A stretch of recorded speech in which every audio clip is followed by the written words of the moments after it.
Sir ఆంధ్రప్రదేశ్‌లో భారీగా పోలింగ్‌లు వస్తున్నాయి. సో, ఇది దేనికి సంకేతం తీస్తుంది? ప్లస్ ఎవరికి ప్లస్, ఎవరికి మైనస్ అయితది sir? Compare to all this years ఈ 4-5 ఎలక్షన్‌లో కంపేర్ చేస్తే హ్మ్. మొత్తం భారతదేశంలోనే బాగా టర్న్ అవుట్ అయ్యారు ఎవరు ఓటర్స్ అన్నమాట.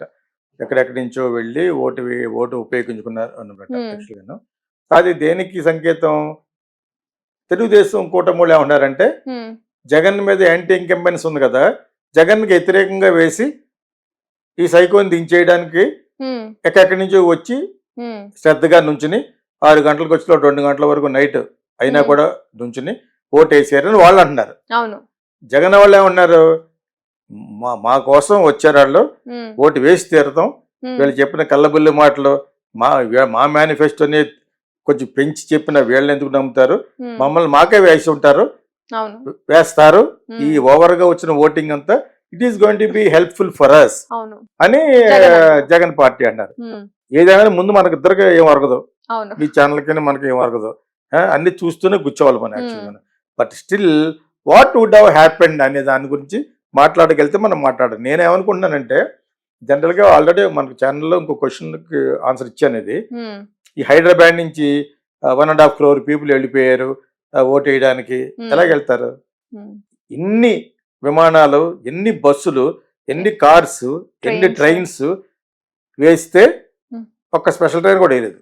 లేదు. ఎలా వెళ్తారు? హ్మ్. మహా పెడితే ఒక 50,000 మంది వెళ్ళుంటారు. హ్మ్. వాళ్ళు 1,00,000 మంది వెళ్ళుంటారు. హ్మ్. దానికి పుట్టిందంటే పురుగులు పట్టేసిన అనే మన సొసైటీలో 1.5 crore పీపుల్ వెళ్ళిపోయారట ఎక్కడి హ్మ్. నుంచి. హ్మ్. అసలు ఏం మాట్లాడడానికి అర్థం ఉండదు అనమాట. ఒక్కొక్కడు అలా మాట్లాడతారు. ఎలా వెళ్ళారు చెప్పండి పోనీ. Hmm. How they would have gone? అవును. తక్కువ దూరం ఏం కాదు కదా అది. లేదు. Everybody has to go to their constituencies. Hmm. So అదే పెద్ద బుల్షిట్. హ్మ్. ఏదో వెళ్ళుంటారు ఎంతమంది? ఓ 30,000 మంది, 40,000 మంది, మాక్సిమం 1,00,000 లోపలే వెళ్ళుంటారు. Hmm. Okay, not only from Hyderabad, from different parts of country అవును. To AP. హ్మ్. ఏపీలో జరుగుతున్నాయి కాబట్టి, ఇక్కడ అసెంబ్లీ లేదు కాబట్టి. హ్మ్. ఓకే, ఇక్కడ ఉన్న వాళ్ళు ఎవరు వెళ్తారు? అసెంబ్లీ ఉండి ప్లస్ పార్లమెంట్ కలిసి జరుగుతున్నాయి కాబట్టి హ్మ్. దానికోసం వెళ్తారు. అవును. Not only from Hyderabad, all over the country నుంచి 1.5 అని ఉంటారేమో ఎవడన్నా, హ్మ్. 1.5 crore ఇల్లు ఉంటారేమో.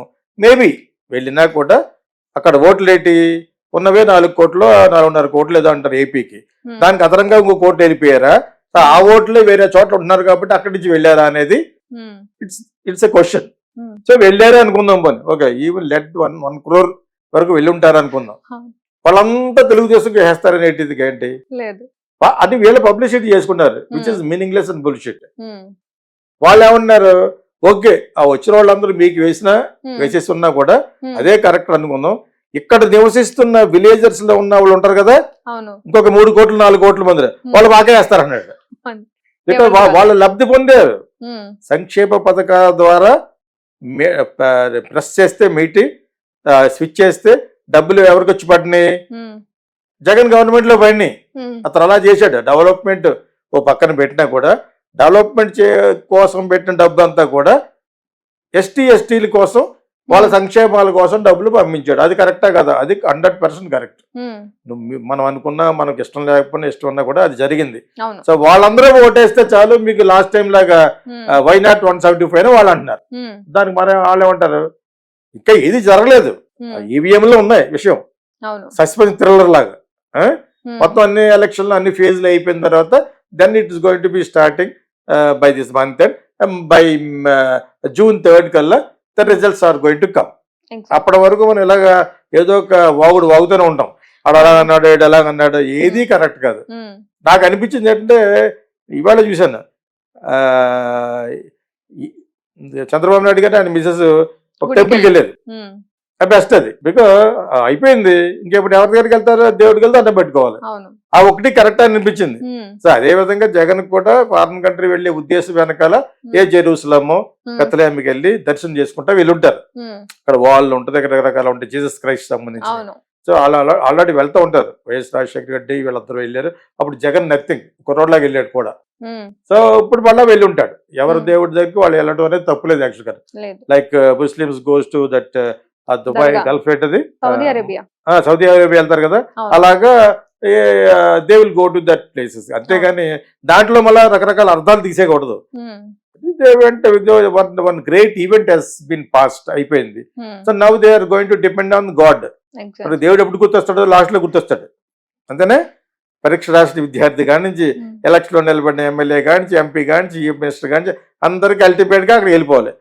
అక్కడ దేవుడు అనుకుంటాడు పదవి పనులు చేసిననే చేసి ఇప్పుడు నా దగ్గరికి వచ్చావనుకుంటాడు. అదే కర్మ అంటాను నేను. దేవుడు కాదు అక్కడ. ముస్లిం అయినా క్రిస్టియన్ అయినా హిందూ అయినా ఆ దేవుడి రూపంలో విగ్రహంలో ఉన్న దేవుడు కాదు, కర్మ అంటాను నేను. కర్మ చూస్తూ ఉంటుంది కెమెరా లాగా. అదేందా అన్ని పనులు చేసేసి అక్కడికి వెళ్ళిపోయి అన్నం పెట్టుకుంటే ఎలాగా? నువ్వు అన్ని మంచి పనులు చేసిన నేను అన్ని మంచిగా చేశాను, నేను తెలిసి తిరిగి 2-3 తప్పులు చేశాను అంటే పర్లేదు, కానీ చేసిన ఎన్ని తప్పులే. ఈ politicians, most dirtiest politicians the entire world is Indian politicians. గరీబీ హఠావో లాగా ఒక్కొక్కటే ₹1 ఇవ్వచ్చు అనుకున్నారు. అక్కడ అది చేయలేదు నువ్వు. అందులో సగం మంది గుజరాత్ వాళ్ళే. వైట్ ఏంటి వాళ్ళ మేనిఫెస్టోలో ఉన్నది. స్విస్ బ్యాంక్ లో ఉన్న అకౌంట్లన్నీ కూడా వాళ్ళందరినీ ఇక్కడ తీసుకొచ్చి ఆ డబ్బులంతా తీసేసి ఆ గవర్నమెంట్ సపోర్ట్ చేయాలి. Swiss bank should support. So ఆ డబ్బు అంతా పంచిపెడితే ఈ 130 కోట్ల మందికి ఒక్కొక్కరికి 50 లక్షలు ఇవ్వచ్చు. అంత ఉంది అక్కడ. సో ఎంత కరప్టెడ్ కంట్రీ ఇండియా అనేది దాని బట్టి. ఇంకా మరి చైనా ఎలా డెవలప్మెంట్ అప్పుడు ఎలాగవుద్ది? 20 సంవత్సరాలు 30 సంవత్సరాలు పడద్ది to develop like China. Just లేదా వాళ్ళ థింగ్స్ నే బ్యాన్ చేయలేకపోయాం ఇప్పటి వరకును. వాళ్ళ థింగ్స్ బ్యాన్ చేస్తే ఈ చేతిలో నా చేతిలో మొబైల్ ఉండదు అంతేనా? సో ఆ విధంగా డెవలప్ అవ్వాలంటే చాలా డెడికేషన్ కావాలి, చాలా పాలసీస్ చేంజ్ అవ్వాలి, రాజ్యాంగానే మరీ మార్చాలి. యాక్చువల్గా చేస్తారనుకుంటా కానీ అబ్సల్యూట్ మెజారిటీ వస్తే రాజ్యాంగాన్ని మారుస్తారు. That is mainly to curb that reservations, unwanted reservations. Citizenship amendment act CAA. Okay, that is a very good place. ఇప్పుడు బీజేపీ కానీ లేకపోతే కాశ్మీర్ కూడా ఆ సమస్య ఇప్పటి వరకు పరిష్కారం కాదు. 60 ఏళ్ళు 70 ఏళ్ళ నుంచి పరిష్కారంగా ఉంది. They have done very very great achievement by BJP. ఏంటంటే they have separated it. Ladakh ఇందులో పెట్టి they made it as union territories. Kashmir ని దీన్ని. That is because of BJP సిరిసియేషన్. ఎవడు చేయలేకపోయిన పని ప్రపంచం అంతా మన మీద వేలు పెట్టి చూపిస్తున్నా కూడా get lost, it is our part of country అని కట్ చేశారు. పాకిస్తాన్ టాక్ కట్ చేశారు. పాకిస్తాన్ ఆక్యుపైడ్ కాశ్మీర్ కూడా తీసుకుంటామని చెప్పారు. ఇంకొక సంవత్సరం అయితే తీసుకునేళ్ళు. ఇప్పుడు ఓట్లు దెబ్బ వస్తుందని చేయలేదు. వీళ్ళకి కానీ 400 మెజార్టీ వస్తే ఫస్ట్ అదే చేస్తారు. కాదు 400 మెజార్టీ రాదు. అటు రాకూడా 200 ఏమో మరి అనుకున్నాం. ఏమన్నా ఒక మిరకిల్ జరిగిపోయింది అనుకో, ఇక్కడ జగన్ అక్కడ మళ్ళీ 400 సీట్లు వచ్చేయచ్చు. చెప్పలేము. దేవుడు ఈవీఎం మిషన్ లో దూరిపోయి ఏమన్నా చేస్తే చేయొచ్చు. So anything might happen, cannot just predict. ఏదో యాంటీ ఇన్కంబెన్స్ ఉందని చంద్రబాబు నాయుడు కూటమి అంతా మేమే గెలిచిపోతాం అనుకోవడం పొరపాటు. అదే విధంగా వాళ్ళు అనుకున్నారు, ఎవరో మోడీ వాళ్ళు గెలిచి మళ్ళీ మాకే వస్తే 400 కంటే ఎక్కువ వస్తాయి అన్నారు. ఎక్కడ వచ్చినాయి చూడాలి. ఎక్కడ వచ్చినాయి చెప్పలేము, వస్తాయని వాళ్ళు అంటున్నారు. వాళ్ళకి ఆల్రెడీ అనుమానం వచ్చేసింది. అనుమానం వచ్చేసి ఒకవేళ మాకు రాకపోయినా అంటలేదు. ఒకవేళ ఆ కూటమి కూటమి అందరూ వచ్చినా కూడా ఎక్కువ కాలం ఉండదు అన్నారు. అది మట్టు కరెక్ట్. ఒకటితో సంసారం చేయడమే కష్టం ఈ రోజుల్లో. పెళ్లి చేసుకుంటేనే ఆడికి 10 మంది బాయ్ ఫ్రెండ్స్ ఉంటే చేయగలదా? అలా ఉండదు పడదు. ఒక 4-5 బాయ్ ఫ్రెండ్స్, ఒక 2-3 హస్బెండ్స్ ఉంటే ఎలా ఉంటుందో అలా ఉంటుందా గవర్నమెంట్? మన వాళ్ళు అసలే కలిసి ఉండరు. ఫస్ట్ ఫిట్టింగ్ పెట్టింది ఎవరు? ఆ బెంగాలీ ట్రబుల్ మేకర్ దీది. సో కోల్కతాలో కూర్చుంటది కదా ఆవిడ, west Bengal chief minister. So Mamata Banerjee first trouble maker. ఆవిడ పెడతా అందరికీ ఫోన్లు చేసి ఏ బిల్లు మీద సంతకం పెట్టలేరు.